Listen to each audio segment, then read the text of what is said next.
The Tale of Meshka the Kvetch by Carol Chapman. Pictures by Arnold Lobel.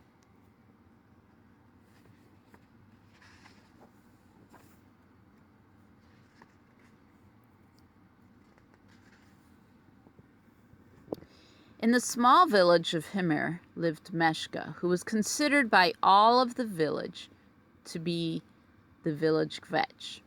Now, Kvetch is a Yiddish word for complainer, and that's what Meshka did, complain. From morning till night, nothing was right. When the baker would ask her how she was feeling, Meshka would say, "Oy vey, my back, it feels as if I've carried the wall of Jericho itself, and my feet, let me tell you, they are swollen to the size of melons."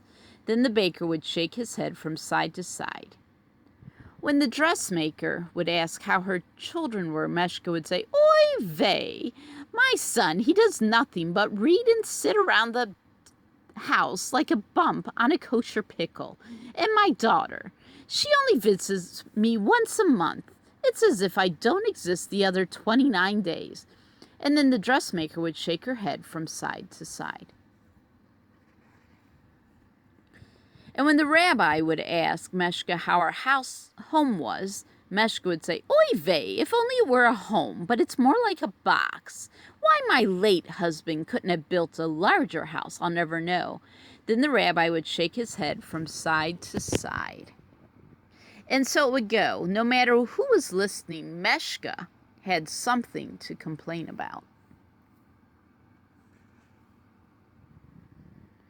Now, on a particular morning, Meshka woke up and looked to the heavens and said, "If only I could have the strength to bear another miserable day." And as she spoke, her tongue itched, not an ordinary itch, but a weird, tingling kind of itch.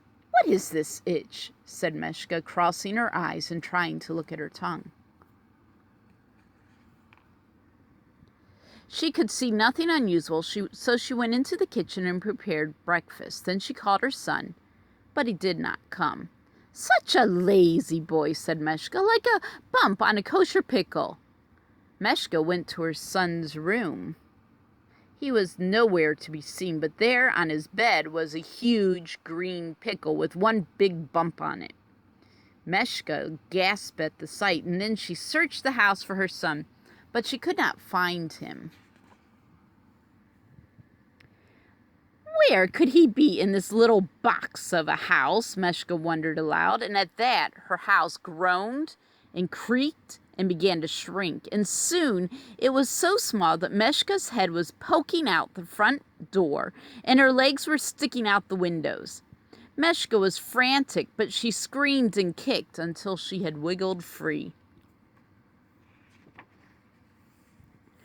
"I've got to see my daughter and tell her of these strange things," panted Meshka as she ran through the village. "If she remembers her mama," she added.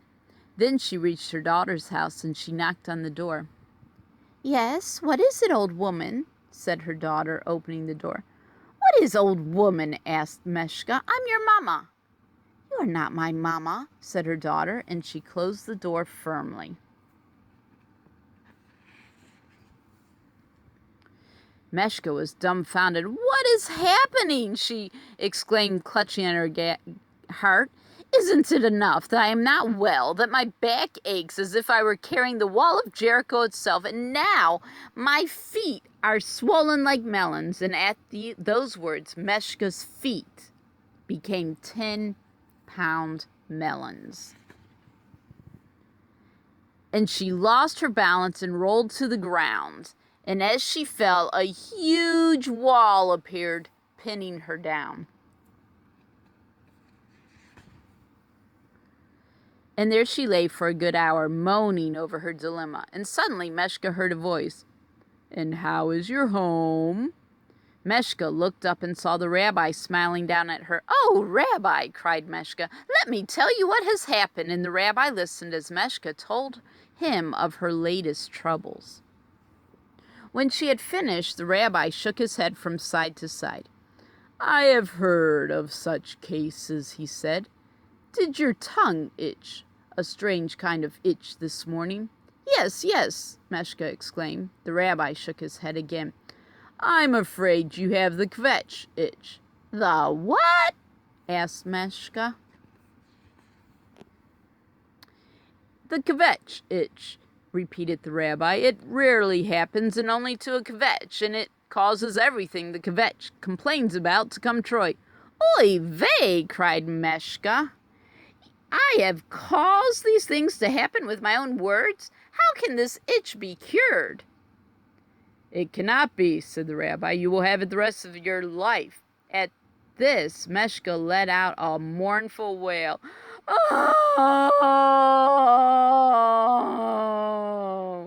However, said the rabbi, raising a finger, if you praise the good in your life, these problems you mention will cease. Meshka frowned, thinking about what the rabbi had said. She didn't quite know how to praise because she had never done it before. Very well, Rabbi, said Meshka. I will try. She cleared her throat and began. My son who is lazy. No, no, said the rabbi quickly. Praise your son.